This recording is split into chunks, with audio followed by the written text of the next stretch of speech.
அந்த ஆத்தங்கரைய கேட்டு பாரு, மீன் குடிச்ச கதை அது சொல்லும். அந்த பண்ண மேட்ட கேட்டு பாரு, பால் கறந்த கதை அது சொல்லும். அந்த சொலக்காட்ட கேட்டு பாரு, ஜோடி பிடிச்ச கதை அது சொல்லும்.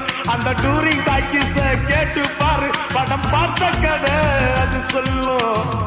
கர்ணம் போட்டு கண்ணத்துல குதிச்ச நினைவுகள் மலருது, மனசுக்குள் குளிருது. கம்பங்கூழு குடிச்சிடத்தானே உதடுகள் துடிக்குது, மீசையும் தடுக்குது. பழகினத மறக்கலையே, அந்த பருவம் இப்போ கிடைக்கலையே. காட்சிகளுக்கு நிறையில்லையே, இன்னும் கண்ணை விட்டு தான் மறையல்லையே. மீசக்கா